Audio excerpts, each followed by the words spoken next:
အဝန္တိတိုင်းဥစ္စေနီပြည်မှာဥစ္စေနီဘုရင်ကြီးကိုစိုးနေတယ်အဲ့တော့ဒီနေရာမှာတော့ပါရဏသီပြမတတ်မဟုတ်ဘူးအဝန္တိတိုင်းဥစ္စေနီပြည်ဆိုတာဒီကနေ့ခေတ်မြေပုံနဲ့ပြောမယ်ဆိုရင်ဘုံပေနားမှာရှိတယ်ဥစ္စေနီဆိုတဲ့ပြည်ကိုဒီကနေ့အိန္ဒိယသားတွေကအုတ်ကြီးလို့ခေါ်တယ်ဒီနာမည်နဲ့ပဲရှိတော့မယ်တိုင်းနာမည်ကတော့ပြောင်းသွားတဲ့သဘောရှိတယ်မဟာရရှထလို့ခေါ်မယ်ထင်တယ်အဲ့ဒီမဟာရရှထမဟာရထတိုင်းပေါ့အဲ့ဒီတိုင်းမှာဥစ္စေနီဆိုတာစံချီတို့ဘာလို့ဇေဒီကြီးတွေရှိတဲ့ဒေသပေါ့အဲ့ဒီဥစ္စေနီမှာဥစ္စေနီဘုရင်အုပ်ချုပ်နေတဲ့အချိန်လေးမှာအဲ့ဒီဥစ္စေနီမြို့ရဲ့မြို့ပြင်မှာစန္ဒာလရွာရှိတယ်စန္ဒာလရွာဆိုတာစန္ဒာလဆိုတာမြန်မာတွေကတော့ဒွန်းစန္ဒာလို့ခေါ်တယ်ပြန်တယ်သူတို့ရဲ့ဘဝဟာကျန်တန်းတယ်ကျန်တန်းတဲ့ဘဝမျိုးမှာဆင်းရဲတွေကျန်တန်းတယ်စက်အနေနဲ့အောက်တန်းကြတယ်လူတကာရဲ့အဖက်လုံးမှုကိုမခံရဘူးခရစ်တီအိန္ဒိယနိုင်ငံမှာဒီဆက်ခွဲခြားမှုရှိနေတဲ့အတွက်ဒီစန္ဒာလဆိုတဲ့အမျိုးအနွယ်တွေဟာလူတိုင်းကရွံရှာပြီးအန်တက်ချေပေါ်မထိရမကန်ရတဲ့လူမျိုးတွေမှာသူတို့ထိရင်ကန်ရင်တနာတယ်လို့လူတွေကထင်တယ်အဲ့ဒီလိုလူဖြစ်ပါရဲ့သားနဲ့တိရစ္ဆာန်လေးတစ်ကောင်လောက်တော့အခွင့်အရေးမရှိပဲနဲ့လူတကာကစက်တည်ရုပ်တဲ့အနေအထားမျိုးနဲ့ကြည်နေကြတယ်အကြည့်ခံရတဲ့မျိုးရိုးဆိုတာဒီကနေ့ရှိတယ်ပေါ့နော်ဒီကနေ့ရှိတဲ့အိန္ဒိယနိုင်ငံမှာဆိုရင်ဒီပြဿနာအများကြီးရှိတယ်ဒီပြဿနာအများကြီးရှိတယ်တလုံးအရင်းမဲ့ဇာလန်းလေးတစ်ခုဖြစ်လာခဲ့တယ်နော်ဇာလန်းကလေးဖြစ်လာတယ်ကောင်းလေးကဇန်နေကောင်းမလေးကဇန်မြင့်တူနဲ့တူရင်ခံကြတဲ့အခါမှာအသက်ခံလိုက်ရတယ်ဒီလိုဇန်နေဇန်မြင့်ဟာဘယ်တော့မှသူတို့စီမှာအဆင်ပြေဖို့မရှိကြဘူးလူတွေရဲ့နှလုံးသားနဲ့ဆုံးဖြတ်လို့မရဘူးဇန်နဲ့ပဲဆုံးဖြတ်ကြတာဖြစ်တယ်အိန္ဒိယနိုင်ငံရဲ့အစင်လာခဏထိအောင်ချီမာဆဲပဲဖြစ်တယ်ပေါ့အဲ့ဒီမှာစန္ဒလာမျိုးမှာဒီကိုတယောက်ဒီအမေညင်မအရင်ကနေပြီးတော့မွေးဖွားထားတယောက်ကတော့စိတ်တလို့ခေါ်တယ်တယောက်ကတော့စိတ်တလို့ခေါ်ပြီးတော့နောက်တယောက်ကတော့တံဘူဒလို့ခေါ်တယ်သူတို့နာမည်နှစ်ခုပေါင်းစပ်ပြီးစိတ်တတံဘူဒဆက်လို့အဲ့တော့ဆန္ဒလမျိုးမျိုးမှာသူတို့ဟာဘဝတစ်ခုမှာလူဖြစ်လာကြလူဖြစ်တယ်ဆိုတာတကယ်ကိုအောက်အဆင့်အနေဆုံးလူမျိုးဖြစ်ကြလူမျိုးဖြစ်တော့သူတို့ဘဝယတ္တိရေးအတွက်အလောရတော့ဆိုအရွယ်လေးရောက်လာတဲ့အခါကျတော့စန္ဒလဝန္တဆိုတဲ့ပညာရတစ်ခုကိုသင်ရတယ်အဲ့ဒီပညာနဲ့သူတို့သက်ရှင်ရတယ်နော်စန္ဒလဝန္တဆိုတဲ့ပညာကဘယ်လိုပညာတော့ဆိုလို့ရှိရင်တယောက်ကဝလုံးကိုပခုံးပေါ်ထောက်ထားပြီးနောက်တစ်ယောက်ကအဲ့ဒီဝလုံးပေါ်မှာတက်ပြီးတော့ကတဲ့အကာမျိုးဘာချွမ်းအကာမျိုးဟာစန္ဒလတွေကပြလေးရှိတယ်ဘာချွမ်းအတတ်ပညာဆိုတာယောပါဠိတော်မှာလည်းပဲဒီအတတ်ပညာပြတယ်ဆိုတာနဲ့ပတ်သက်ပြီးဟောထားတဲ့ဒေသနာတစ်ခုရှိတယ်ပေါ့နော်ဒေသနာတစ်ခုရှိဆရာနဲ့တပည့်အတတ်ပညာပြပြီဆိုလို့ရှိရင်အောက်ကတပည့်ကဝလုံးကိုခုံးပေါ်ထောက်တာဆရာကဝလုံးပေါ်တက်ပြီးတော့ကပြတဲ့အခါဆရာကပြောတယ်ငါတပည့်ငါ့ကိုတေချာထိန်တော့မင်းဘောပြုတ်ကြရင်သိနိုင်တယ်ဟုတ်တေချာထိန်လို့ပြောသူတပည့်ကဗာပြန်ပြောတော့ဆိုဆရာအဲ့လိုမဟုတ်ဘူးထင်တယ်ကျွန်တော်ဘက်ကကျွန်တော်ဟာထိန်မယ်ဆရာကိုဆရာထိန်လို့ကိုထိန်ရမယ်ဆိုတဲ့အဲ့သူပြောတာကသဘာဝကျတယ်ပေါ့ဒါကြောင့်မြတ်စွာဘုရားကဥပမာပေးပြီးသုတ်တန်တစ်ခုဟောထားတယ်။ကိုယ့်ကိုထိရမယ်လို့ဆိုအတ္တနာရခန္တောပရံရခတိကိုထိရင်သူများလည်းထိမိတာဖြစ်တယ်။တယောက်ကတခြားတယောက်ကိုထိရမှာမဟုတ်ဘူး။နော်အချင်းချင်းပြန်လာထိရမှာမဟုတ်ဘူး လောကလူတွေကတော့ဒီလိုထင်ကြတာဒီအမေဖေကသားသမီးကိုထိန်းတယ်သားသမီးကအမေကိုထိန်းတယ်အမေဖေကိုထိန်းတယ်လို့ခေါ်ထင်ကြသို့တော့တကယ်ထိန်းနိုင်စွာရှိတာမဟုတ်ဘူးအမေဖေကသားသမီးကိုထိန်းတယ်ဆိုရင်မှာသူမျက်စိအောင်နေရင်သာသူပြောလို့ရတာကြွယ်ရမှာလှုပ်ချင်တာလှုပ်ပါလေကိုမထိန်းသမျှဘယ်လိုမှထိန်းကြောင်းလို့မရဘူးလို့ဆိုလို့တယ်အဲ့တော့လောကလူတွေဟာကိုပဲထိန်းကြောင်းရမယ်ဆိုတဲ့ဇာလံလေးတစ်ခုဟောထားတာရှိအဲ့တော့အခုလည်းပဲသူတို့ညီကိုနှစ်ယောက်ဟာတကယ်ကိုအောက်တန်းနောက်တန်းကြားလာတဲ့ဆန္ဒလာမျိုးမှာအတတ်ပညာလေးတစ်ခုသင်ပြီးတော့မြို့တကားဝါမှာအကိုလုံးတဲ့လူကအရှိတကားမှာသွားပြီးတော့ပညာပြအဲ့ဒီကရတဲ့ငွေကြေးလေးနဲ့သူတို့စာဝန်နေရေးလုပ်ကြညီလုံးတဲ့လူကမြောက်ဘက်တကားမှာသွားပြီးတော့ပြအဲ့ဒီလိုအတတ်ပညာသွားပြနေတဲ့အချိန်မှာအဲ့ဒီဥစ္စနေပြည်မှာဒိဋ္ဌမင်္ဂလိကမျက်စိကကောင်းတာမြင်ရမှမင်္ဂလာရှိတယ်လို့အယူပြီးတဲ့အမျိုးသမီးတစ်ယောက်ရှိတယ်တယောက်ကအဲ့ဒီမျိုးမှာအလွန်ချမ်းသာတဲ့တတိယရဲ့သမီးတယောက်ကတော့ပရောဟိတ်ရဲ့သမီးသူတို့နှစ်ယောက်ဟာဘာပဲဖြစ်ဖြစ်စက်တည်ရှိတဲ့အရာမြင်မှစက်တည်ရှိတယ်စက်တည်ရုပ်တဲ့အရာမြင်လို့ရှိရင်စက်တည်ရုပ်တယ်လို့အမြင်မင်္ဂလာကိုမှတ်သားတယ်ခဏခေတ်မှလည်းလူတွေကဗမာပြည်ကမှလူတွေလည်းရှိကြသေးတာအတုပါသွားဖို့ရင်တရားကင်မွန်လေးနဲ့တော့ဆေးကျင်သေးတယ်နော်တဏှတယ်လို့ထင်တယ်ကိုကြတော့မသေးမှကြဘုရားကိုယ်ပဲလေဆိုပေမဲ့အဲ့ဒီယူဆလေးကတချို့မပြောက်သေးဘူးအတုပါလိုက်ပို့တဲ့အဝတ်အိမ်ကြတော့ချို့ဖိုးလျှော်ပြီးမှပြန်ဝုံးမယ်နော်အဲ့ဒီလိုလူတွေဟာတဏှတယ်လို့ထင်တယ်ဆိုတဲ့အယူဆခဏထီအောင်စွဲနေတုံးပဲရှိသေးတယ်နော်ဘာမှမထူးတူဘာမှမဖြစ်ဘူးအဲ့ဒီမှာလူတွေရဲ့အယူဆကောင်းတာမြင်ရမှမင်္ဂလာရှိတယ်လို့မကောင်းတာမြင်ရရင်မင်္ဂလာတုံးတယ်လို့မင်္ဂလာမရှိဘူးဆိုပြီးတော့လူတွေဟာမင်္ဂလာကိစ္စအမင်္ဂလာကိစ္စနဲ့ခွဲခြားပြီးတော့သတ်မှတ်ပြီးပြောဆိုနေကြတယ်အဲ့တော့အဲ့ဒီအယူဝါဒအစွဲရှိတဲ့မြင်နာကိုမင်္ဂလာရှိတယ်လို့ယူဆတွဲရှိတဲ့အမျိုးသမီးနှစ်ယောက်ဟာတယောက်ကအရှိတကားကထွက်ပြီးတယောက်ကမြောက်တကားကထွက်ပြီးအမျိုးပြင်သွားပြီးဥယျာဉ်ထဲမှာပျော်ပွဲစားကြမလို့ချမ်းရံပရိသတ်တွေနဲ့ထွက်လာအဲ့တော့သူတို့နဲ့အတူလိုက်ကြပြီဆိုရင်ကတော့အရက်လည်းအလကားတောက်ရမယ်မုံလည်းအလကားစားရမယ်ဆိုတော့နောက်ကတအုံလိုက်ကြတာပေါ့ဒါကတော့နော်ခဏခေတ်သွားလဲလိုက်ကြမှာပဲအဲ့တော့သူတို့နဲ့လိုက်လို့ရှိရင်သူကကျွေးမယ်ဥယျာဉ်ထဲမှာလူစီအောင်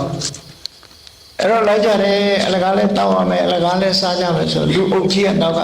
သူတို့သွားပြီဆိုရင်နောက်ကနေဝန်းရံပြီးလိုက်လာကြရုပ်ပြင်လဲရောက်ပါရောစန္ဒလညီတောင်ကခုနအခုကိလို့ဆိုလို့ရှိရင်တော့ဟိုလေးပေါ့လေပြပွဲလေးတစ်ခုလုပ်နေတာပေါ့မျက်လက်ပြတဲ့ပွဲလေးတို့ပေါ့လမ်းမေးမှာလမ်းမွေးမှာမျက်လက်ပွဲလေးတွေရှိတတ်တယ်လေတွားရင်လာရင်ရက်ချကြအဲ့ဒီလိုစန္ဒလဝတ္တဆိုတဲ့ဝါပေါ်မှာထောင်ပြီးတော့ကတဲ့အကောင်ဒီကိုနေရာမှာရုပ်အရှိကောင်းနဲ့မြောက်ပေါ်မှာပြနေကြအေးပြနေတော့လူကအုံနဲ့ချိကြတဲ့လူတွေစီးနေတဲ့အခါမှာအဲ့ဒီအမြင်မင်္ဂလာကိုတန်းတန်းဆွဲတဲ့အမျိုးသမီးနှစ်ယောက်ရောက်လာအဲ့ဒါကိုသူတို့မြင်လိုက်တာမြင်တော့နှစ်ယောက်စလုံးကဟေးအဲ့ဒါဘာတွေတော့ဆိုတော့စန္ဒလရွာကစန္ဒလတွေအောက်တန်းစားတွေဒီမှာလာပြီးတော့သူတို့စန္ဒလဝတ္တဆိုတဲ့ဝါတော်အကောက်လာပြနေကြတာလို့ဆိုမင်္ဂလာမရှိဘူးမင်္ဂလာမရှိဘူးငါမင်္ဂလာယူပြီးထွက်လာတာမင်္ဂလာမရှိဘူးအဲ့တော့ရေယူခဲ့ဆိုပြီးတော့မင်္ဂလာမရှိတဲ့သူ့မျက်စိကိုအဲ့မှာရေနဲ့ဆေးပြီးကဲမသွားတော့ဘူးခီးစဉ်ကိုဖြတ်လိုက်တယ်ခီးစဉ်ဖြတ်ပြီးမြို့ထဲပြန်ဝင်သွား မင်္ဂလာမရှိဘူးအတိတ်မကောင်းဘူးနမိတ်မကောင်းဘူးပေါ့ခရီးရှင်ဖြစ်ပြီးပြန်ဝင်လာတဲ့အခါနောက်ကစားဖို့တောက်ဖို့လိုက်လာတဲ့အကောင်တွေစဉ်းစားတာကြည့်ပေါ့နော်စားမလို့အတင်းထားတဲ့လူတွေကမစားရဘူးပွဲပြက်သွားပြီလေဒီကောင်တွေကြောင့်ပွဲပြက်တယ်ဆိုပြီးတော့လူအုပ်ကအဲ့ဒီမှာဝိုင်းပြီးတော့ရိုက်ကြတယ်ရှေ့ဘက်မှာလည်းဝိုင်းရိုက်တယ်နောက်ဘက်တကားမှာလည်းဝိုင်းရိုက်တယ်မသေးတော့တမယ်မြော့နေအောင်ခံရတယ်ဘာမှလည်းပြန်မလုပ်နိုင်တယောက်စလုံးဟာမေ့မျောတော့ဝိုင်းပြီးတော့ထိုးကြကြိတ်ကြရိုက်ကြနဲ့ကြအဲ့လိုလုပ်ပြီးတော့ပြစ်ထားခဲ့ကြအဲ့ဒီလိုရိုင်းဆိုင်တဲ့အမှုအကျင့်မျိုးတွေဟာဖြစ်ခဲ့တယ်သူတို့ညီကိုနှစ်ယောက်တတိပြန်လဲလာတဲ့အခါကျတယောက်တနေရာစီဆိုတော့သွားနိုင်တဲ့လူတယောက်ကထားသွားပြီးဟိုကြတဲ့အခါကျသူလည်းပဲဒီလိုအဖြစ်ဆိုးခံရတယ်ကိုယ်လည်းဒီလိုအဖြစ်ဆိုးခံရတယ်နှစ်ယောက်သားဟာရိုက်နဲ့ခံထားရလို့တကူလုံးဓာနေပြီအမှန်တမ်းမှခင်ရတဲ့ညီကိုဆိုတယောက်နဲ့တယောက်ဖက်ပြီးတော့ငိုကြတာနော်ငိုလိုက်ကြငါတို့မကောင်းတဲ့ဘဝစနေတဲ့ဘဝရောက်လို့တို့ဒီလိုခံရတာဆိုပြီးတော့ဖက်ပြီးတော့ငိုကြကဲတို့ဘဝအောက်တန်းနောက်တန်းကြားလာတယ်ဘာလို့လဲကောင်းမလဲလူငယ်လူရွယ်တွေပြီးပေါ့ဒီလိုစန္ဒလအတတ်ပညာနဲ့တော့တို့ဘဝဘယ်လိုမှရည်တည်နိုင်မှာမဟုတ်ဘူးကဲတို့ဒီဗြဟ္မဏလူမျိုးရဲ့အဝတ်တွေကိုဝတ်ပြီးတော့ဗြဟ္မဏရောင်ဆောင်ပြီးတော့ကျောင်းသွားတက်ကြရအောင်ဗြဟ္မင်းအဝတ်တွေကိုဝတ်တယ်ဗြဟ္မင်းနေလို့ဝတ်စားနော်သူတို့ဗြဟ္မင်းလို့ဝတ်စားပြီးတော့နှစ်ယောက်ဟာငယ်လဲငယ်တော့တိတကမောခဆရာကြီးစီသွားပြီးတော့ဓမ္မန္တေဝတိကလို့ဆိုရှေးခေတ်ကကြောင်းတက်တဲ့အခါမှာပိုက်ဆံပေးပြီးတော့ကြောင်းတက်တာတခုပိုက်ဆံမပေးဘဲနဲ့ဝေယဝိဆလုပ်ပြီးကြောင်းတက်လို့လည်းရနော်အဲ့ဒါကိုဓမ္မန္တေဝတိကလို့ခေါ်တယ်ဓမ္မန္တေဝတိကပိုက်ဆံပေးเสียမလို့ခကျင်းငွေမလို့ဆရာကိုမပေးရဆရာရဲ့ဝေယဝိဆသူခိုင်းတာတွေအကုန်လုပ်ပေးပြီးအားတဲ့အချိန်မှာစားချက်အဲ့ဒါဓမ္မန္တေဝတိကဆရာကကိုပေးနိုင်တဲ့တထေးသားတွေဘယင်သားတွေပရောဟိတ်သားတွေကြတော့မလုပ်တယ်သူတို့ကြတော့ဆရာကြီးရဲ့အလုပ်တွေဘာမှလုပ်ဆရာမလုပ်ပတ်စံပေးထားတယ်သူတို့ကစားပဲတင်တယ်အဲ့ဒီလိုပုဂ္ဂိုလ်မျိုးတွေလည်းရှိတယ်အဲ့တော့သန္တာလညီတော်ကတော့ပုံနာရောင်ဆောင်ပြီးတော့ဗြဟ္မဏရောင်ဆောင်ပြီးသူတို့ကပတ်စံလည်းမတတ်နိုင်တော့ဓမ္မန္တေဝတိကဆရာကြီးရဲ့ဝေယဝိဆတွေအကုန်လုံးပဲဘာလို့အကုန်လုံးပြီးလုပ်ပြီးပြီးတော့သင်ကြတဲ့အထက်စိတ်တဆိုတာသူကဉာဏ်ထက်တယ်တန်ဗုဒ္ဓကသူလုံးဉာဏ်ထက်ဘူးသူအကိုစိတ်တကဉာဏ်ထက်ပြီးညီဖြစ်တဲ့တန်ဗုဒ္ဓကနည်းနည်းလေးဉာဏ်မထက်ဘူးဉာဏ်ထက်တော့သင်လိုက်တာအဲ့ဒီတက္ကသိုလ်ဆရာကြီးထံမှာသင်လိုက်တဲ့သင်ယုံညွန်းတာခဏလေးနဲ့ပဲစိတ်ဓာတ်အောင်မြင်ပေါ်ရောက်သွားလို့လက်ထောက်ဆရာတော်သူကဖြစ်လာတန်ဗုဒ္ဓကတော့သင်ယုံမကုန်သေးဘူးအဲ့ဒါလိုညီကိုတယောက်ဟာသင်ယုံကုန်သွားသည့်အတွက်ကြောင့်စိတ်ဓာတ်ကတော်တော်လေးဆရာရဲ့ချီးမြှောက်မှုတွေပါခံရတယ်ပေါ့အဲ့ဒါဗြဟ္မင်းနေစာသင်တဲ့အခါမှာဉာဏ်ထက်ပြီးဆိုလို့ရှိရင်ဉာဏ်ထက်တဲ့လူကလက်ထောက်ဖြစ်လာအဲ့တော့ဒီနေ့ကျတော့အဲ့ဒီအနိဒာဗြဟ္မဏပုံနာရွာတွေကနေပြီးတော့သူတို့မန္တန်တွေကိုလာရောက်ပြီးတော့ရွတ်ဖတ်တာဘာနဲ့တူတော့ဆိုဘုန်းကြီးတွေပြင်ပြီးပေးရွတ်တယ်လို့ပေါ့အဲ့ဒီခေတ်ကအန္တရာယ်ကင်းဆိုပြီးတော့ဗြဟ္မဏတွေရဲ့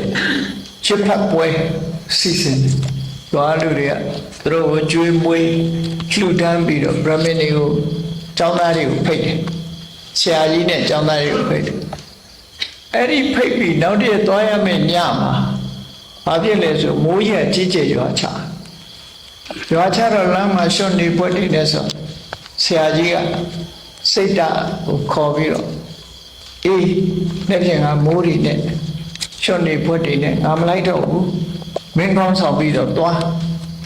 သွားပြီးတော့သူတို့ကျွေးရမွေးရတွေစားငါအတွက်ကိုမင်းယူခဲ့လို့ဆိုပြီးတော့သူတပည့်ကိုမှားလိုက်ပြီးတော့ဆရာကြီးကမလိုက်ဘူး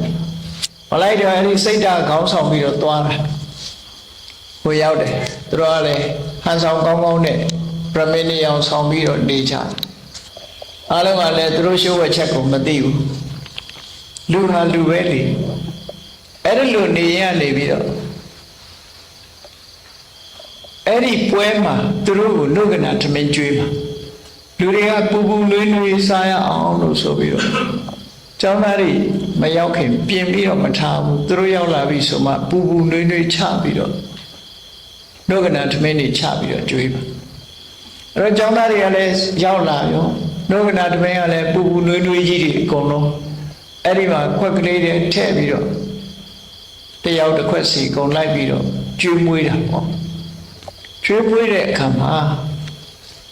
အဲ့ဒီတန်ဘူဒဆိုတဲ့ကောင်ကသူကနည်းနည်းအစားမဲ့တယ်ဒီကောင်အစားမဲ့တယ်သူရှိချလိုက်တာလည်းသူကကောက်တွေ့တော့ပါအဲ့ဒီမှာဒီဒုက္ခနာကခုမှအိုးကနေပြီးတော့ယူလာတာဆိုပူချက်နေတာအဲ့ဒါကိုအမှတ်တမဲ့စားခြင်းစောနဲ့တန်ဘူဒကဗစက်ထဲထည့်လိုက်တဲ့အခါကျတော့ဗစက်ကိုပူပြီးတော့လောင်ခံလိုက်ရတာဟုတ်လောင်ခံလိုက်ရတယ်ဆိုတော့မေ့ပြီးတော့သူကអော်လိုက်တယ်သူអော်လိုက်တဲ့စကားလုံးကပါတော့ဆိုနော်သူပြောလိုက်တဲ့အတန်ကသူကဟိုဗြဟ္မဏဘာသာနဲ့မပြောဘဲနဲ့အဲ့ဒီမှာဘာသာအမျိုးစုံရှိတယ်ထင်တယ်ဗြဟ္မဏဘာသာနဲ့သူကမပြောဘဲနဲ့ခလုနဲ့អော်လိုက်တယ်အဲ့တော့អော်လိုက်တော့ပူလိုက်တာလို့អော်တာပေါ့သူတို့ဘာသာစကားနဲ့ပူလိုက်တာလို့អော်တော့သူ့ကိုစိတ်ဓာတ်ကလည်းမေ့သွားတယ်ဒီစကားကိုသူတို့မပြောရဘူးမေ့သွားပြီးတော့သူကဘာပြောလိုက်တယ်ဆိုဂိလာဆိုပြီးပြောလိုက်ပြန်အဲ့ဒီလိုပြောလိုက်တော့ဒီဘာသာစကားနှစ်ခုဘေးကဗြဟ္မင်းကျောင်းသားတွေကအကုန်ကြားလိုက်တယ်ကြားလိုက်တဲ့အခါကျဒါဘာသာစကားလုံးပေါ့တို့ဒီစကားမကြားဘူးဘာသာတော့ပေါ့နော်ခွေးတို့လို့ဒီဘာစကားတွေတုံးတာတို့မကြားဘူးတဲ့စကားလုံးတွေပါလားဆိုပြီးတော့အဲ့သူတို့ကဘာသာကိုလိုက်စစ်ကြတယ်ဘယ်ဘာသာတော့ဒီဟာနော်ဂီလာဘာစကားလဲတာကလုနဲ့ဘာစကားလဲဆိုလိုက်စစ်တဲ့အခါကျတော့စန္ဒာလတွေပြောတယ်စန္ဒာလစကားဆိုတာလည်းသိရောဝိုင်းပြီးတော့နှက်ကြတာသူတို့ဆွဲရန်ဝိုင်းနဲ့အဲ့မှာအရိုက်နဲ့ခံရနှစ်ယောက်ကိုမင်းတို့စန္ဒာလတွေဖြစ်တဲ့ဗြဟ္မယောင်ဆောင်ရမလားလို့ဆိုပြီးတော့ဝိုင်းဝန်းပြီးထိုးချိတ်ရိုက်နဲ့ကြအဲ့မှာသူတော်ကောင်းစိတ်ရှိတဲ့လူတယောက်ကတွေ့တော့ဟဲ့တော်ကြမရိုက်ကြနဲ့ဆိုပြီးတော့သူတို့နှစ်ယောက်ကိုကဲထုတ်လိုက်တယ်ကဲထုတ်ပြီးတော့ကာကွယ်ပေးလိုက်ကာကွယ်ပေးပြီးတော့အဲ့ဒီသူတော်ကောင်းစိတ်ရှိတဲ့လူတယောက်ကလူကနေပြီးလူကြီးလူကောင်းတယောက်ကနေကဲမင်းတို့ဒီမှာနေရင်သိလိုက်မယ်မင်းတို့အဲ့တော့မင်းတို့ရှသိဝကြပေါ့ကွာဒီဘွားနဲ့စားစရာတောက်စရာမရှိဘူးဆိုမင်းတို့ရသိဝနေကြလို့ပြောတယ်အဲ့ဒါနဲ့သူတို့ဟာရသိဝကြရသိဝပြီးရသိတိလစောက်တည်ပြီးနေတာတိတ်မကြဘူးရသိဘွားကတေသွားတယ်တယောက်စလုံးတေသွားပြီဘယ်သွားဖြစ်တော့ဆိုအကုသိုလ်ကံများချိုးပေးတယ်နော်တခုသောဘွားကလုပ်ခဲ့တဲ့ဒုစရိုက်တွေကြောင့်မို့လို့ဒီကိုနှစ်ယောက်စလုံးကဒီစန္ဒာလဘဝအောက်တန်းကြတဲ့လူဘဝရောက်ရကနေပြီးတေသွားတဲ့အခါဘယ်သွားဖြစ်တော့ဆိုနေရင်စရာမြေကမ်းမှာသမင်မဝံသွားဝင်စားပြီးသမင်ဖြစ်သွားဗျာသမင်ဖြစ်တဲ့အခါမှာလည်းသူတို့ကအမှန်တန်ချစ်ခင်ကြတယ်တကောင်းတပူးတွဲနေကြတယ်လူတော်ကလိုပဲညီကိုနှစ်ယောက်လိုပဲဟိုမှာလေးသမင်နှစ်ကောင်ဟာလဲချင်းချိတ်လို့ဂျိုချင်းရှက်လို့အဲ့လိုနေတဲ့အချိန်မှာမုတ်ဆိုးတယောက်ကချောင်းပြီးတော့နှစ်ကောင်စလုံးကိုလှမ်းနဲ့ထိုးသတ်လိုက်တာနှစ်ယောက်စလုံးသေသွားပြန်တယ်သမင်နှစ်ကောင်စလုံးသေသွားအဲ့ဒါနဲ့သမင်ဘဝကသေတဲ့အခါကျတော့ဘယ်ရောက်သွားပြန်လို့ဆို နမရာမြေနမရာမြေဆိုတာလေခုအိန္ဒိယနိုင်ငံကနေပြီးတော့ဒီဘာစကြိုဘက်ကနေပြီးတော့ခုနဘုံမေဘက်ကိုသွားလို့ရှိရင်ရထားနဲ့ဖြတ်ရတဲ့နေရာရှိတယ်နရမဒါလို့ခေါ်တယ်တရားနဲ့ပြည့်ကြီးရှိတယ်အဲ့ဒီမြေကိုတရားကူးထားတာရှိတယ်အဲ့ဒီတရားပေါ်အဒီဖြတ်ရနမရာမြေဆိုဘုမာပြေမှာတော့နမရာမြေကဒီမန်းဆက်တော်နမရာမြေလို့ခေါ်နော်နမရာမြေလို့ခေါ်နေကြအိန္ဒိယမှာနမရာမြေဆိုတာရှိတယ်နရမဒါလို့ခေါ်တယ်သူအဲ့ဒီမြေကိုမြေနာလေးမှာဝန်လိုဆိုတဲ့ငှက်ကြီးတွေဖြစ်တယ်နှစ်ကောင်စလုံးသူတို့နှစ်ယောက်စလုံးဟာဝန်လိုငှက်ဘဝရောက်သွားကြအဲ့လိုရောက်သွားတဲ့အခါမှာလည်းငှက်ဘဝမှာလည်းသူတို့နှစ်ယောက်ကချစ်ခင်ကြချစ်ခင်ပြီးတော့တကောင်းလဲချင်းရှက်ပြီးသွားတူလာတူဒီလိုနေရင်ကနေပြီးတော့မုတ်ဆိုးထောင်တဲ့ကြော်ပွဲမှာနှစ်ကောင်စလုံးမိပြီးတော့မုတ်ဆိုးလက်ထဲမှာအသက်ပြောက်ရတယ်နော်ဘဝမှာအဲ့ဒီလိုကနေပြီးယသိဝတ္တောကခဏတပြုတ်သိမကြလိုက်ဘူးယသိသူတော်စင်တို့ရဲ့သီလကိုစောင့်တည်လိုက်တယ်အဲ့ဒီကုသိုလ်ကအကျိုးပေးပြီးတော့အကြီးဖြစ်တဲ့စိတ်ဓာတ်ပရောဟိတ်ပုံနာသာသွားဖြစ်တယ်အငယ်ဖြစ်တဲ့တမ္ဗုဒ္ဓကဥတ္တရပင်စာလမြို့မှာအဲ့ဒီဥတ္တရပင်စာလမြို့ရဲ့ဘယင်ရဲ့သားသွားဖြစ်တယ်ဒါကံကနေသူတို့ကျုပ်ပေးလိုက်တယ်နော်ကုသကံကနေပြီးတော့အချိန်အနည်းငယ်အတွင်းသီလဆောင်လိုက်တဲ့ကံကနေကျုပ်ပေးလိုက်တယ်အဲ့ဒါနဲ့နှစ်ယောက်ဟာစိတ်ဓာတ်ကပရောဟိတဖြစ်ပြီးတော့တမ္ဗုဒ္ဓကဘယင်သားသွားဖြစ်တယ်အဲ့ဒီအချိန်မှာအမိမဲ့တဲ့နေ့စိတ်ဓာတ်သူကျင်လည်ခဲ့တဲ့ဘဝ၄မျိုးစလုံးမှတ်မိတယ်နော်သူပဲဘဝလာတယ်ဆိုတာပထမဒွန်ဆန္ဒစန္ဒလာဘဝအဲ့ဒီနောက်သမင်ဖြစ်တယ်အဲ့ဒီနောက်ဝန်လိုငှက်ဖြစ်တယ်အခုပရောဟိတ်ဘုံနာတာဖြစ်လာတယ်ဆိုတာသူနာမည်မဲ့တဲ့နေ့မှာအမှတ်တရ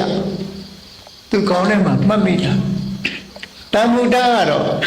စန္ဒလာဘဝမှာအထိုးကျိတ်ခံရတာတွေကဇတ်နာတော့အဲ့ဒါတခုပဲမှတ်မိတယ်သမင်ဘဝတို့ဝန်လိုဘဝတို့ဈာတဲ့ကနှစ်ဘဝသူမသိဘူးအဲ့ဒါလို့ညီကိုနှစ်ယောက်ဟာတနေရာစီပြန်လီပြီးတော့လူ့ဘဝမှာမွေးဖွားလာကြပြန်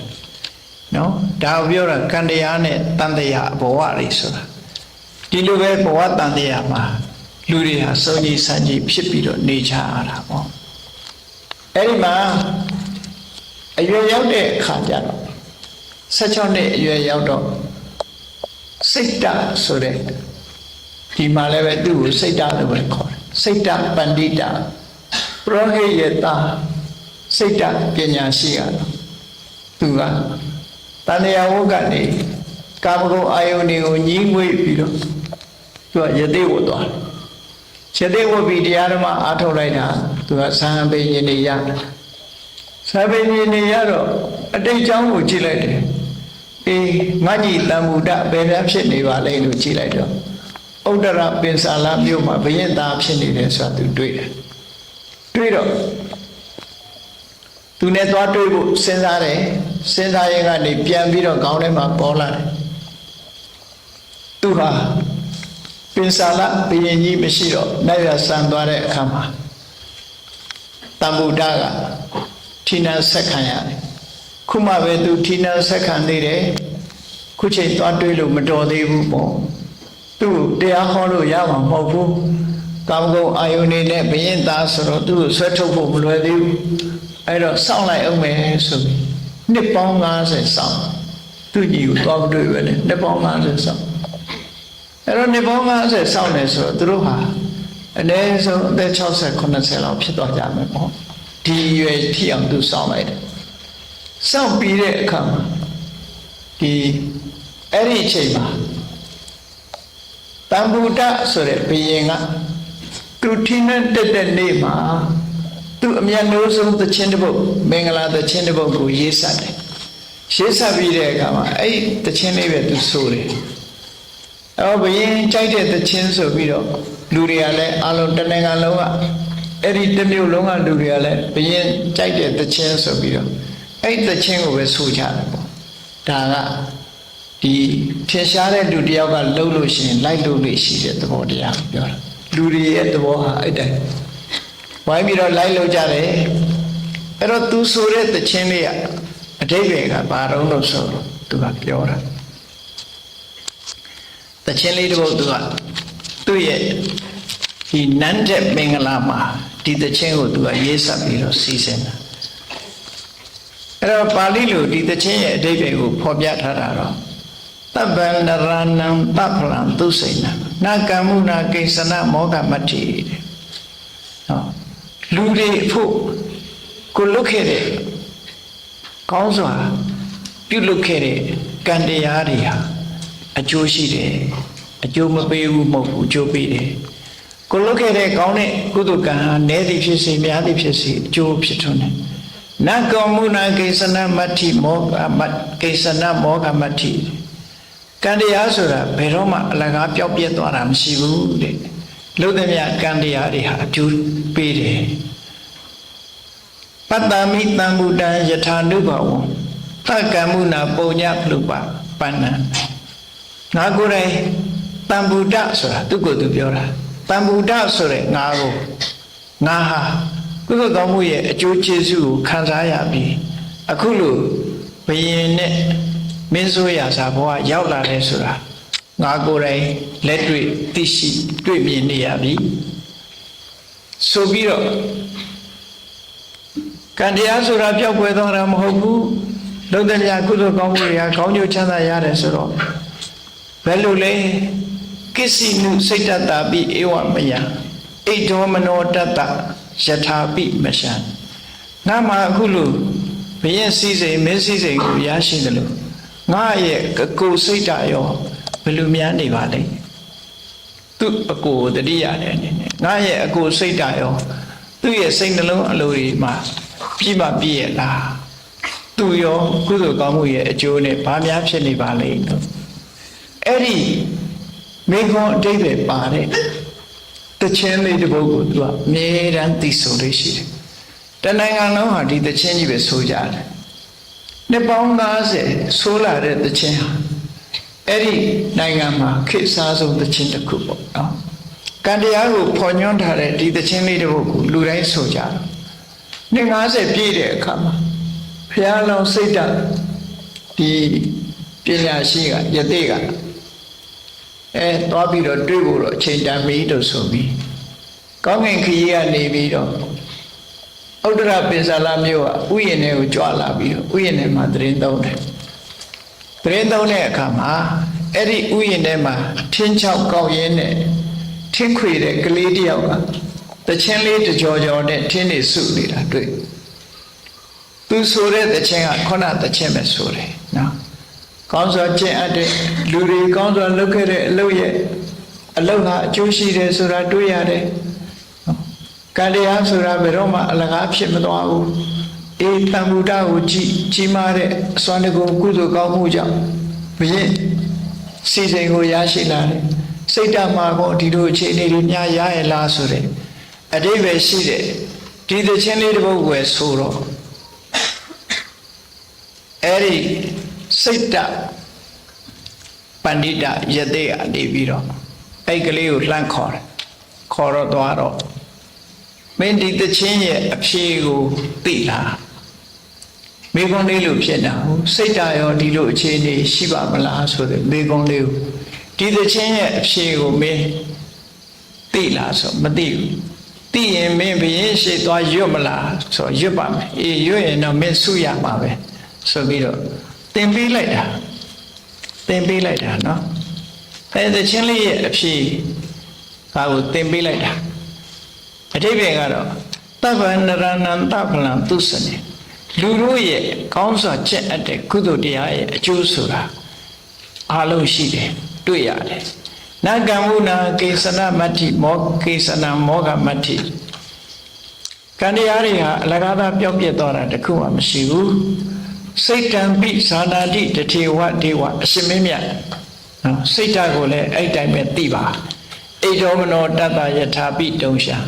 အရှင်မင်းကြီးမှာပြည့်ပြည့်စုံတဲ့ဘဝကိုရတယ်လို့သူ့မှာလည်းပြည့်ပြည့်စုံစုံဘဝကိုရတယ်ဆိုတာအရှင်မင်းကြီးသိပါတော့အဲ့လိုတုံ့ပြန်တဲ့တခြင်းလေးတစ်ပုဒ်ကိုသင်ပေးလိုက်တာအဲ့ဒီကလေးကလည်းဝန္တာအာရအိမ်ပြန်ပြီးတော့သူ့အမေကိုပြောပြီးဘုရင်ကြီးစီသတင်းပို့ရေမိုးချိုးဝစားဆင်ပြီးတခြင်းရဲ့အဖြေကိုဆိုမယ်ဆိုပြီးတော့သွားတဲ့အခါမှာ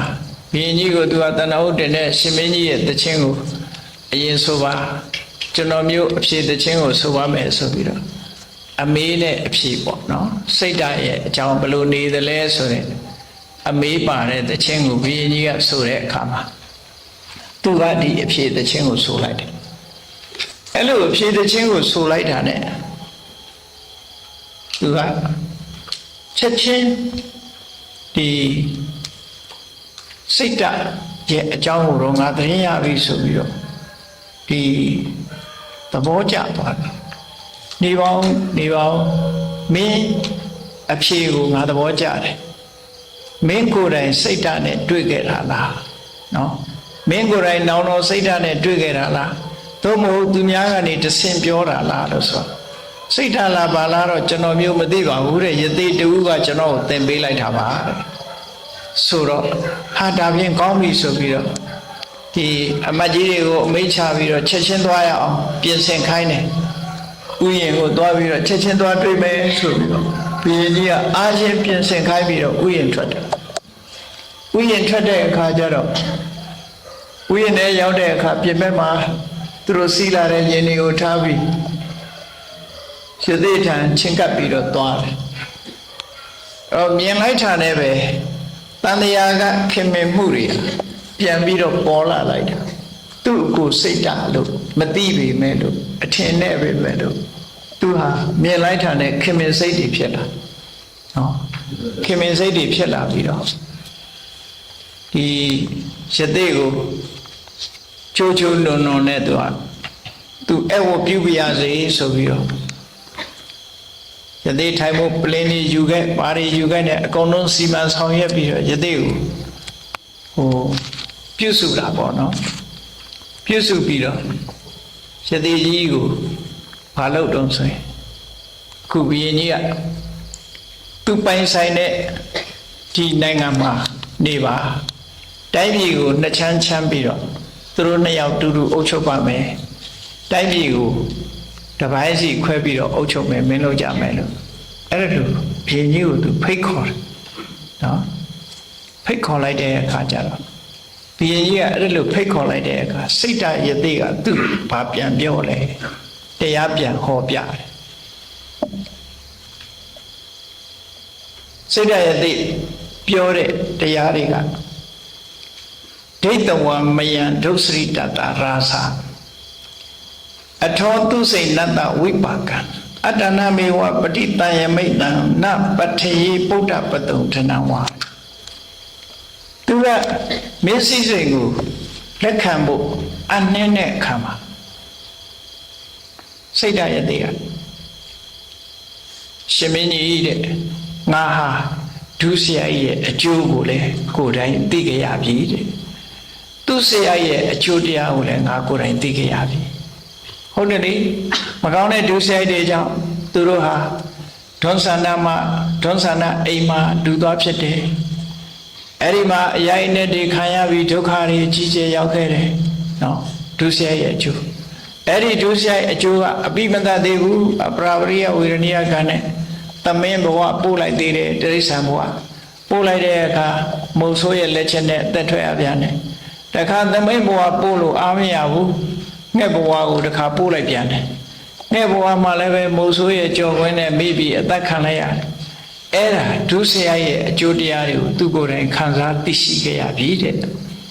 ကောင်းစွာလုပ်တဲ့ကုသိုလ်ကံရဲ့အကျိုးတရားကိုလည်းသူခံစားရတယ်တဲ့အခုဒီဘဝမှာယသိခဏဝေါ်လိုက်ရတဲ့ကိုချင်းသီလခဏစောင့်လိုက်ရတဲ့သီလရဲ့အကျိုးကြောင့်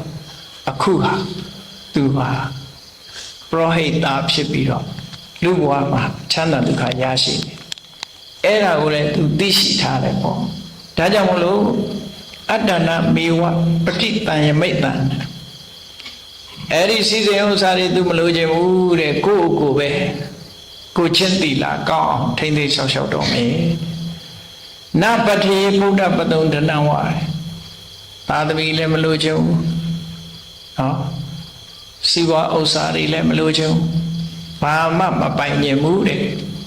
ကိုယ့်ကိုတီလာလုံအောင်ထိမ့်သိမ်းရှောက်ရှောက်တော်မယ်ငါကိုယ်တိုင်ဒုစရိုက်တွေရဲ့အပြစ်တွေသူစရိုက်တွေရဲ့အကျိုးတရားတွေကိုယ်တိုင်သိရှိထားတာဖြစ်သောကြောင့်ဘာကူမှငါမလို့ခြင်းဘူးမင်းစီစိန်ဆိုဝေးပေါ့နော်ဘာကူမှလိုချင်တော့ဘူး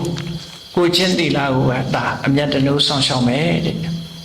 တသေဝိမာဝတ္တတတမစ္ဆနာဣဒစေဝိတဆက်ပြီးတော့တရားဟောတယ်ဒီမဲ့တဲ့လူဘဝဆိုတာတဲ့နော်လူဘဝဆိုတာအရွယ်10မျိုးရှိတယ်အရွယ်10မျိုးရှိတယ်လူဘဝရဲ့အခိုက်အတန့်တွေဟာ10မျိုးနော်တနေ့သားနေပြီးတော့10နှစ်သားထိအောင်မန္တဓာတကလို့ခေါ်တယ်နော်10ခုစုတနေ့သားအရွယ်ကနေပြီးတော့10နှစ်သားအရွယ်ထိအောင်မွေးလာပြီးတဲ့နောက်ပေါ့လေ10နှစ်ထိအောင်မန္တဓာတကခန္ဓာကိုယ်ကလည်းနုနေတယ်အသိဉာဏ်လည်းနုနေတယ်စိတ်ဓာတ်ကလည်းနုနေတယ်ဟောကလေးအရွယ်အဲ့ဒီကလေးအရွယ်ကနေတခါပြောင်းလဲလာတဲ့အခါမှာ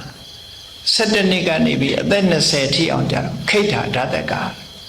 တကယ်ချင်းပေါင်းသင်းနေတဲ့ပျော်တဲ့အရွယ်ဖြစ်လာတယ်အဲ့ဒါလည်းပဲဒီတိုင်းတည်မြဲနေတာမဟုတ်ဘူးနော်21ကနေပြီးတော့30ကြတော့ဝဏဓာတကရုပ်အစင်းလေးတွေလှပပြီးတော့လူဟာထွားကြိုင်းလာ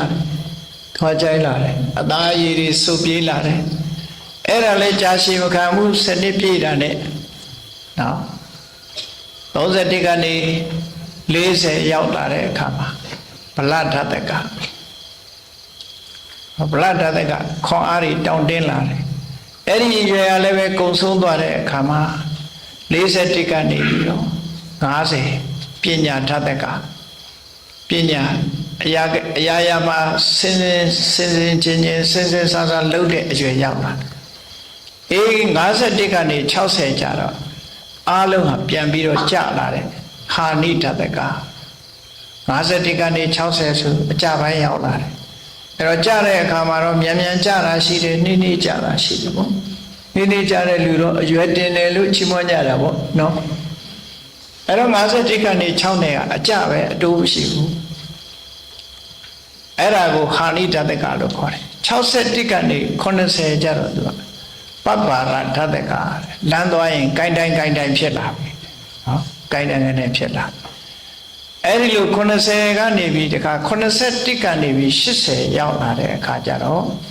ဝင်ကဓာတကလက်ပြင်လေးတွေကုန်းလာတယ်ခါလေးတွေကုန်းတဲ့အရွယ်ကိုင်းတဲ့အရွယ်ရောက်လာတယ်အေး81ကနေ90ကျတော့မောမှုဟာဓာတကမေ့တယ်အခုပဲထွင်းစားပြီးစားသေးဘူးလို့ပြောတယ်ကိုယ်ပစ္စည်းလေးထားပြီးဟိုနာထားပြီးရှာလို့လိုက်ရှာလို့ရှာရောင်းမခါထိုးရှာလို့ရှာနော်ထားပြီးတော့မေ့လာအေး61ကနေ100ကျတဲ့အခါကျတော့သေယနာဓာတကတဲ့အဲ့ရထဲမှာခွေးနေတာပဲများတော့တယ်အဲ့ဒါလို့လူဘဝဟာအပိုင်း10ပိုင်းနဲ့အရွယ်10မျိုးနဲ့တစ်ခုပြီးကုန်းလာတာတဲ့သူညီကိုတမ္မုဒ္ဒဘယင်ကိုစိတ်ဓာတ်ယသိကနေတရားဟောတာဒသေဝိမာဝတ္တတတနော်အထာဏဣဒစီဝိတလူတွေရဲ့အသက်ဆိုတာတဲ့အခုလိုရွေ့နေတာတယ်အပတိညေဝတံဩဒေကန့်တတ်ထားတဲ့အတိုင်းအတာတစ်ခုပြည့်အောင်ဘယ်သူမှမနေရဘူးတဲ့နော်စနစ်နဲ့ပြောင်းနေကြတာတချို့မှမန္တဓာတကရင်သေသွားမယ်တချို့ကတော့ခိဋ္ဌာဓာတကရင်သေသွားမယ်တချို့ကဝဏဓာတကရင်သေသွားမယ်ဒီဓာတက10ခုဆိုအတ္တရာရှိရအဲ့ဒီထီအောင်ရောက်တဲ့ပုဂ္ဂိုလ်လွန်နေတယ်အပတ္တိညေဝတံဩဒေဆိုင်ရာအစုလိုက်10နှစ်တစုမရောက်ခင်ပဲနှလုံးစိတ်တော်ဝသုတ်တိကျူပင်လေးကိုခုတ်ပြီးတော့နေပူရဲချလိုက်တဲ့အခါကျူပင်လေးကရှုံသွားသလိုပဲနော် နေဘူးလောင်ပြီးတော့ကျူပင်ဟာရှုံးသွားသလိုပဲလူဟာလည်းပဲဒီသိဆုံးခြင်းနဲ့ကြုံတွေ့ရတယ်ဒါကြောင့်မို့လို့ငါမင်းစည်းစိမ်ကိုမလုပ်ချင်ဘူးတို့နေရတဲ့ဘဝလေးဟာခဏလေးပဲကာတထနန္ဒီကာခိတ်တာဒါလောက်အသက်တန်းလေးကတူပြီးတော့ဘဝဟာမတည်မြဲတာမင်းကာနန္ဒီဘာများကြိုက်เสียရှိလို့လဲဘာများကျင့်တတ်เสียရှိဘာမှကျင့်တတ်เสียမရှိဘူးကာခိတ်တာပြောเสียရောရှိရလားမရှိဘူးဘာမှပြောเสียမရှိဘူးကာရတိနှစ်သက်ကျင့်တတ်เสียရောရှိလားမရှိဘူးကာတိတဏိတနာစီးပွားဥစ္စာတွေရောဘာလို့ရှာနေမှာလဲအလုံးထားခဲ့ရမှာပဲကိုရှာသမျှတွေကအလုံးထားခဲ့ရတို့နေတာခဏလေးပဲနော်ကျန်တဲ့အကုန်လုံးထားခဲ့ရမှာလေကိမေပုတ္တိဟိဓာရိဟိရာဇမုတ်တော်သမိပန္နနာရှင်မင်းကြီးတဲ့ဒီလိုတက်တန်းလေးကတူတူတောင်းတောင်းလေးမှာသားတွေသမီးတွေနဲ့ဘာလုပ်မှလဲတဲ့အိမ်အောင်လေးပြုတ်ပြီးတော့ဘာလုပ်မှလဲအဲ့ဒီအနှောင်ဖွဲ့တွေကငါလွတ်ပြီဒီဘဝကိုငါပြန်ဘယ်တော့မှမဆင်းဘူးလို့အဲ့ဒါလို့တရားဟောလိုက်တာနော်အဲ့လိုတရားဟောသောဧဝံသောဟံဧဝံပသနာမိမစ္စုမေနပမစ္စတိငါဒီတိုင်းပဲနားလေတယ်သိချင်းတရားကငါ့ကိုမေ့ထားမှာမဟုတ်ဘူးတဲ့လာခေါ်မှသိချတယ်သိချင်းတရားဒီငါ့ကိုမေ့ထားမှာမဟုတ်ဘူးအနကေနာရိပန္နတကာရတိကာတနေသနာသိရမဲ့လူတယောက်အနေနဲ့ပြောစရာအချိန်ဆိုတာဘာရှိလို့လဲတဲ့ပစ္စည်းဥစ္စာတွေကိုရှာဖွေစုဆောင်းနေတာလဲဘာလို့ဖို့လဲဟောဇာတိနရဏအတ္တမစနေတစန္ဒာလယောနိထွိပတာကနေထာပကေဟိကံမေဟိတုပပကေဟိစန္ဒာလခတ်ပေအဝေသိမ့်မပုတ်ပေမင်းကြီးစဉ်းစားကြည့်တယ်တို့ညီကိုနှစ်ယောက်အတိတ်ဘဝတော့ကနော်တကယ်ကိုအောက်တန်းကြတဲ့စန္ဒာလမျိုးမှာလူသားတွေထဲမှာအောက်တန်းအကျဆုံးစန္ဒာလဘဝတို့ရောက်ခဲ့ကြတယ်ပေါ့ရောက်ခဲ့တယ်အဲ့ဒါဘီအင်းကြီးကလည်းမှတ်မိတယ်နော်အဲ့ဒီဒီစန္ဒာလဘဝရောက်တာပကေဟိကမကေဟိတုပပကေဟိအလုံးကိုမကောင်းတဲ့အကုသိုလ်တွေကြောင့်တို့အဲ့ဒီဘဝရောက်တာတဲ့လူချင်းတူရတဲ့နဲ့အစင်တမ်းမရှိတဲ့ဘဝမျိုးတို့ရောက်လာခဲ့တာတကေဟိကမကေဟိတုပပကေအလုံးကိုအောက်တန်းချတဲ့မကောင်းတဲ့အကုသိုလ်ကံတွေကြောင့်တို့လုပ်ခဲ့တဲ့ကံတွေကြောင့်စန္ဒာလကပ်ပေအဝေသိမ့်မပုတ်ပေစန္ဒာလအမျိုးထဲမှာသွားပြီးတော့တို့ဟာတရေတဲပြီးအဲ့ဒီအမျိုးရိုးထဲမှာသွားမွေးတာအလုံးကိုဆိုးဝါးတဲ့ဒုစရိုက်ရဲ့အကျိုးတွေကိုတို့ခံခဲ့ရတာမဟုတ်လားတဲ့စန္ဒာလာဟုံမအဝန္တိတုတဲ့အဝန္တိတိုင်းမှာတို့နှစ်ယောက်ဟာဒွန်းဆန္ဒဖြစ်ခဲ့ကြတယ်မိခာနေတဲ့စရံပတိအဲ့ဒီဘဝကတည်တဲ့အခါနေတဲ့စရံမြစ်ကမ်းခြေမှာသမင်သွားဖြစ်ရပြန်တယ်ဥက္ကုတနမရာတိနမရာမြစ်ရဲ့ကမ်းခြေမှာကျတော့ဝန်လိုမြတ်တွေသွားဖြစ်ကြပြန်တယ်တရိစ္ဆာဗြဟ္မဏခတ္တိယငါတို့နှစ်ယောက်ဒီကနေ့ကျတော့ဗြဟ္မဏနဲ့ခတ္တိယလာဖြစ်နေကြပြန်ပြီပေါ့ဟောအောက်တန်းနောက်တန်းကနေပြီးတော့အသင့်အတင့်ပြည့်မြတ်လာတဲ့ဘဝကိုအခုလိုရောက်လာဒါတွေသိနေရတဲ့နဲ့ငါဟာဘာဖြစ်လို့ဒီမင်းစည်းစိမ်ခံစားပြီးတော့အိမ်တော်ပြုတ်မလဲတဲ့သီလကိုပဲငါထိမ့်သိမ်းဆောင်ရှောက်မယ်ကုသိုလ်တရားကိုပဲအားထုတ်မယ်လို့စိတ်တပဏိတယတိကနေပြီးတော့တန်ဗုဒ္ဓဘုရင်ကိုဒီလိုအတိတ်ဇလန်းတွေကိုဖော်ကျူးပြီးတော့တရားဟောတာအဲ့တော့တရားဟောပြီးတော့သူ့ကိုကုသိုလ်ကောင်းမှုတွေလုပ်ဖို့တိုက်တွန်းမှုဆက်ပြီးတော့ပြောပြန်တယ်နော်ဘယင်ဘဝနဲ့စိစိန်တွေကိုရစ်မနေနဲ့ဆိုတာကိုသူကပြောချင်ဥပနိယတိဇီဝိတမပ္ပမာယုသရုပနိတတနတန္တိတာနာကရောဟိပင်စာလမမေတဝါချမာကာတိကမ္မာနိဒုက္ခုတရယာနိသူတိုက်တော်မုံလေးအသက်ဆိုတာအသက်ကတေခြင်းကိုပို့နေပြီနော်တို့ရထားတဲ့အသက်တရားသည်တနေ့နဲ့တနေ့ သေခြင်းဘက်ကိုရောက်လာပြီကတ်လာပြီဥပမာဘာနဲ့တူတော့ဆိုရင်နတ်ယုံပို့တဲ့နွားသည်ခြေတလန်းနဲ့တလန်းသေရမှနေလာတယ်လို့ပဲနတ်ယုံနဲ့နီးသားတယ်လို့တဲ့လူတွေရဲ့အသက်ဟာအလွန်တူတောင်းတာတူတောင်းမှုရှိတဲ့လူအသက်ကိုသေခြင်းရှိရသို့ဆွဲခေါ်ခြင်းကိုခံရပြီတဲ့သရုပ္ပဏိတတနတ္တန္တိဒါနာအဲ့ဒီအချိန်မှာအိုမင်းရရော်လာတဲ့အချိန်မှာလဲဘယ်သူမှကိုယ်ကာဝယ်ဖို့မအိုဖို့မနာဖို့မသေးဖို့ဆိုတာအကာဝယ်ပေးမဲ့သူဘယ်သူမှမရှိဘူးတဲ့ကာကယ်နိုင်စမ်းလည်းမရှိကြဘူးတဲ့ဒါကြောင့်ကရောဟိပင်စာလမမေတ္တဝါကြပင်စာလမင်းငါစကားကိုမင်းလိုက်နာတဲ့ငါပြောတာကိုမင်းမှတ်ထားတဲ့ငါစကားကိုလိုက်နာပါမာကာတိကမ္မာနိဒုက္ခတရိယာနိဒုက္ခဖြစ်ပွားစေတတ်တဲ့အလုပ်တွေမင်းဘယ်တော့မှမလုပ်ပါနဲ့အကုသိုလ်လုပ်တွေမလုပ်ပါနဲ့နော်နောက်တစ်ခုကျတော့ဒီလူတွေရဲ့အသက်တိုးတောင်မှုလူတွေမှာ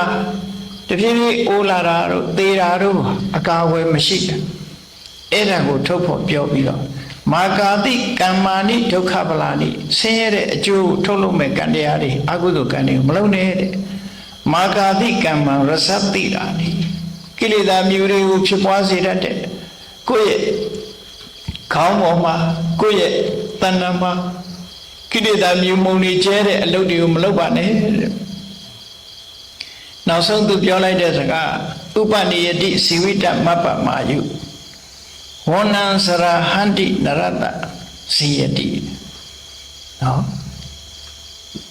ဒီလူတွေရဲ့အသက်ဆိုတာကိုအိုခြင်းကိုတွန်းပို့တယ်အိုခြင်းကနေနာခြင်းကိုတွန်းပို့တာခံရတယ်နာခြင်းကနေသေခြင်းကိုတွန်းပို့သွားတာခံရတယ်နွားအသက်ခံရမဲ့နွားတကောင်ကိုနတ်ယုံကိုပို့နေတယ်လို့ပဲလူတွေကိုလည်းပဲနော်သေခြင်းတရားစီကိုဆွဲခေါ်နေတာကိုခံနေရတယ်အားလုံးဟာသေခြင်းစီကိုဆွဲခေါ်နေရတယ်ယုံလို့လည်းမရဘူးနော်သေခြင်းတရားစီကိုဆွဲခေါ်နေတာခံရတယ်ဝဏ္ဏစရဟန္တိအိုခြင်းဆိုတဲ့တရားတွေကနှုတ်ပြုမှုအားလုံးကိုဖျက်ဆီးသွားကြတယ်နော်မိဟာတောကိုလောင်ကျွမ်းပြီးတော့တောကြီးတစ်ခုလုံးကိုဒီလောင်ကျွမ်းဖျက်ဆီးလိုက်တယ်လို့အိုခြင်းတရားလူရဲ့နှုတ်ပြုမှုတွေအားလုံးကိုဖျက်ဆီးဖြစ်တယ်တဲ့ကရောဟိပင်စာလမမေတ္တဝါကြငါပြောတဲ့အတိုင်းမင်းလိုက်ပြီးတော့လုပ်ပါမာကာတိကမ္မဏိရိပပတ္တိယ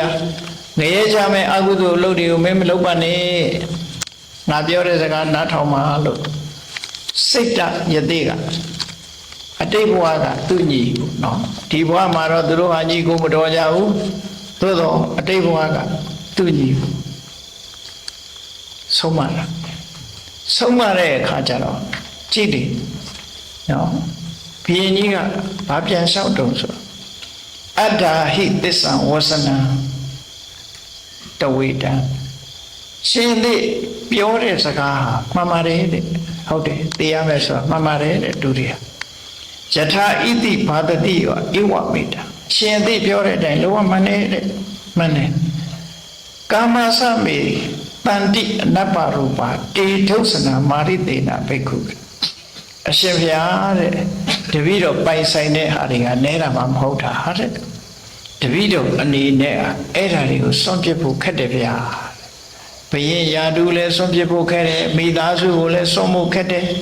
သူပိုင်ဆိုင်တာတွေကိုလည်းစွန့်ပစ်ဖို့ယာတုအာနာစိစိန်ဥစ္စာဓာတွေကိုစွန့်ဖို့ဆိုအလွန်ခဲနေပေါ့ရှင်ဘုရားပြောတယ်လို့ဒီသိချင်းတရားဆိုတာကြုံတွေ့ရမယ်ဆိုတာသူနားလဲပါတယ်တဲ့ဒါပေမဲ့လို့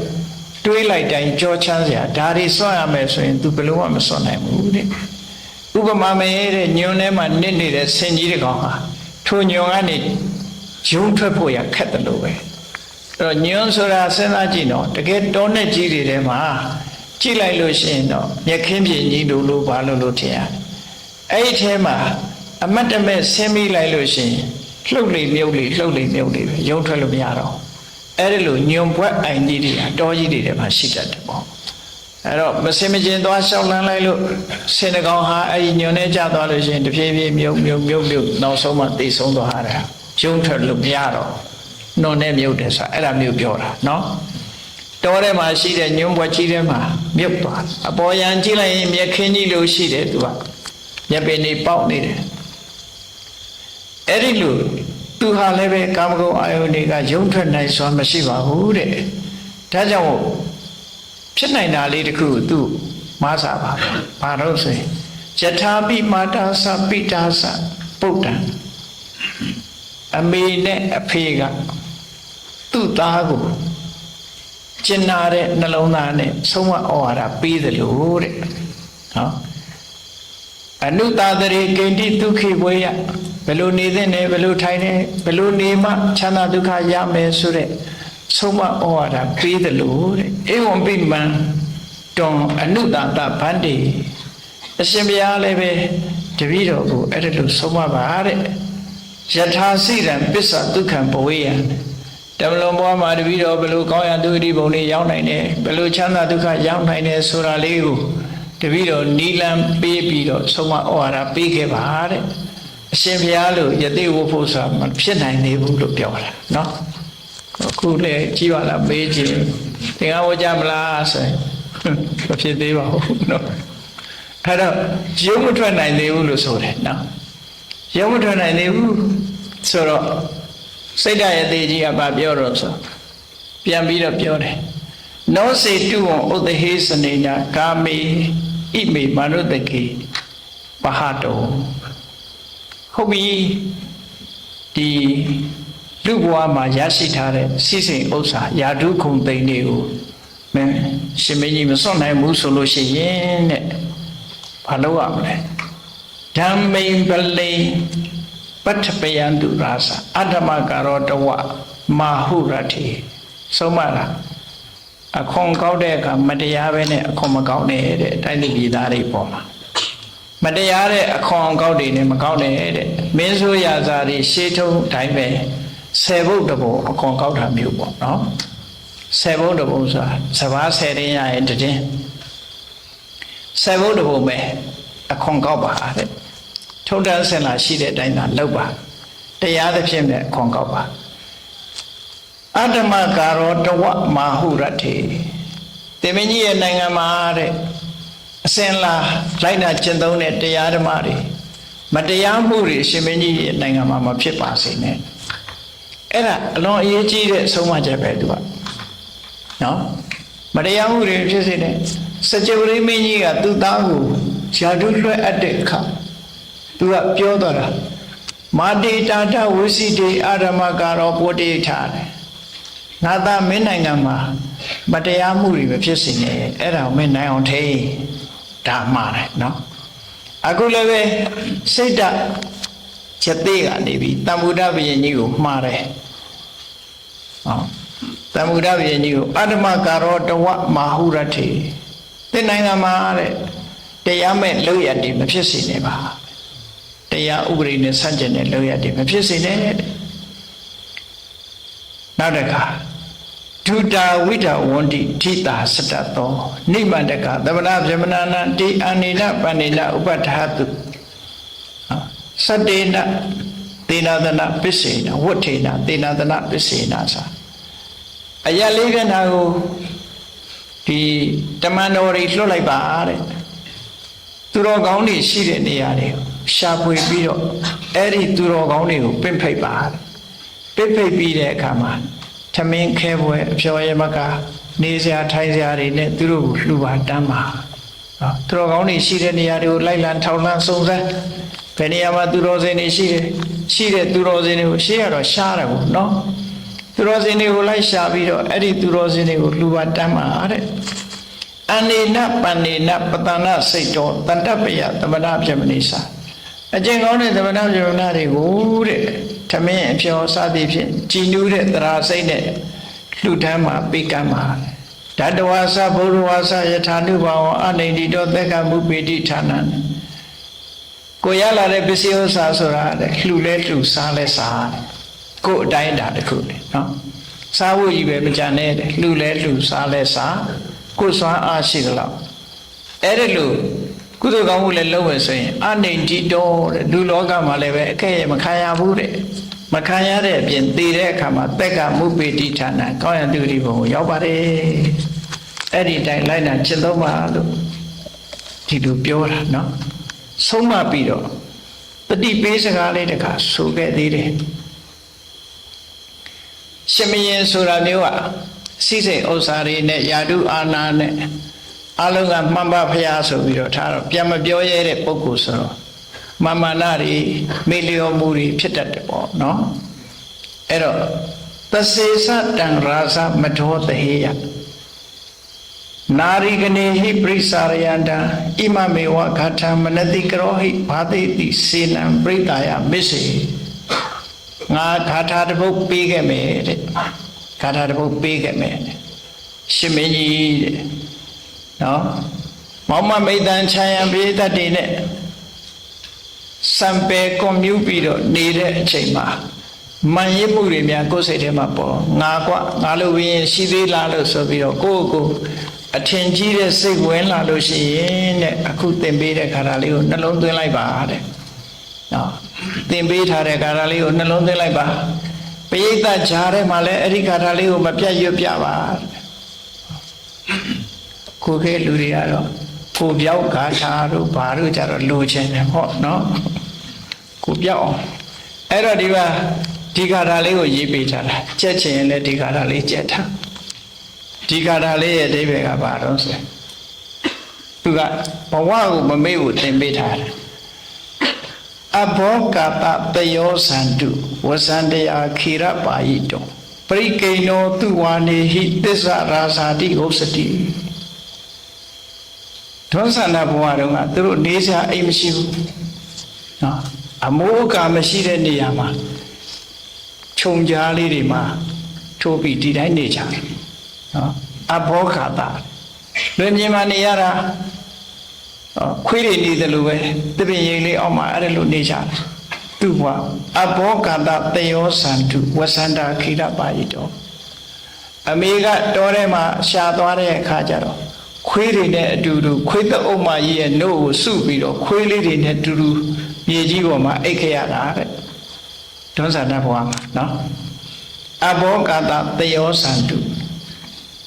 အမိုးကမရှိတဲ့လဟာပြေမှာနေခဲ့ရပြီးတော့ခွေးနှုတ်စုခဲ့ရတယ်ပရိကိဏောသူဝါနေဟိခွေးတွေနဲ့လူပြီးထမင်းစားခဲ့ရတယ်ခွေးစခွက်နာမှာနေခွေးတွေနဲ့တူတူအိတ်ခွေးနှုတ်စုခွေးကြွေးတာတွေနဲ့ရောစားသစ္စာရာဇာတိဟောစတိအဲ့ဒီလိုဘဝကနေပြီးဒီကနေ့ကျတော့ဘယင်လို့ခေါ်နေတာပါကွာတဲ့မင်းတစ်ချိန်တော့ခွေးတွေနဲ့တူထမင်းစားလာတယ်အဲ့ဒီလိုပြောတာနော်အတိတ်ဘဝကိုပြန်ပြောတာသူတို့ဒေါသနာဖြစ်တဲ့အချိန်တုန်းကအမေကြီးကမအားတော့သူ့ကိုခွေးတွေကြားထဲထားပစ်ခဲ့တာအဲ့တော့ငယ်ငယ်လေးဆိုခွေးနှုတ်လည်းစိုးလိုက်တာပေါ့ခွေးလေးတွေနဲ့တောင်တက်မြောက်တက်သူလည်းအဲ့ဒီမှာပဲအိပ်ရတာခွေးတွေနဲ့တူတူအိပ်ပြီးတော့ခွေးနှုတ်စုအဲ့ဒီလိုခွေးတွေနဲ့တူတူအိပ်ခွေးတွေနဲ့တူတူစားပြီးတော့နေရတဲ့ဘဝကဒီကနေ့ကျမှဘယင်လို့ခေါ်နေတာပါဆိုတာလေးကိုမင်းတတိထားပြီးဒီခါတာလေးကိုမျက်မပြရွတ်ပါတဲ့အဘောကာတတယောသန္တုဝဇန္တာခိရပါယိတောပရိကိဏောသူဝါနေဟိအစ္ဆရာဇာတိဟောစတိအမိုးကမရှိတဲ့တွင်မြေမှာနေပြီးကြည်ရတယ်နော်ခွေးမကြီးရဲ့နှုတ်ကိုစုပြီးတော့ခွေးကလေးတွေနဲ့တူတူနေရတယ်အဲ့ဒီလူကခဏကြတော့ဘယင်လို့ပြောနေတာပါလို့ဆိုတာကိုမင်းအမြဲတတိထားပြီးရွတ်ပါလို့အဲ့ဒီလိုတုံတင်ပြတာပြီးတော့ယသိကကောင်းကင်ပြန်တက်သွားတယ်အဲ့ဒီကြတော့မှသူဟာထိတ်လန့်တုန်လှုပ်သွားပြီးတော့တမ္ဗုဒ္ဓဘယင်ကြီးဟာချက်ချင်းပဲစီမံလုပ်ပြီးသာသမီတွေအကုန်လုံးထိနှံစည်းစိမ်လွှဲပြီးတော့သူဟာထိုယသိရှိတဲ့ဘက်ကိုဟိဝန္တာဘက်ကိုလိုက်သွားပြီးသူလည်းယသိဝတ်တယ်ပေါ့ယသိဝတ်ပြီးတော့သူ့အကိုစိတ်ဓာတ်ယသိကသင်ကြားပေးတဲ့အတိုင်းကျင့်ကြံကြိုးကိုအားထုတ်တော့ညီကိုနှစ်ယောက်စလုံးဟာယသိဘဝမှာတရားဓုတရားမြတ်တွေဇာပင်ရှင်တွေရပြီးနောက်ဆုံးမှာပြမပြေရောက်သွားကြတယ်ဒါကံတရားနဲ့တန်တရားဘဝများကံတရားအကျိုးပေးတဲ့အတိုင်းတန်တရားဘဝမှာကောင်းတာလုပ်ရင်ကောင်းတာအကျိုးရတယ်မကောင်းတာလုပ်တော့မကောင်းတာအကျိုးရတယ် ဒီလိုတန်တရားဘဝထဲမှာကျင့်ပြီးနေကြတဲ့ဘဝတွေဟာအလုံးများတယ်ဒါကြောင့်မို့တရားချစ်ခင်သူတော်စင်ပြိဿပေါင်းတို့စိတ်ဓာတ်တမ္မုဒ္ဒဘဝမှာစိတ်ဓာတ်နဲ့တမ္မုဒ္ဒတို့ရဲ့ဘဝဇာကြောင်းကိုနာယူမှတ်သားကြပြီးတော့ကံတရားရဲ့ဆံပြားပုံနဲ့တန်တရားဘဝများအခုလိုကျင့်နေကြရတယ်ဆိုတာကိုစီတတိတံဝေကဖြစ်ပွားပြီးကုသိုလ်တရားကြိုးစားအထောက်နိုင်ကြပါစေကုန်သတည်း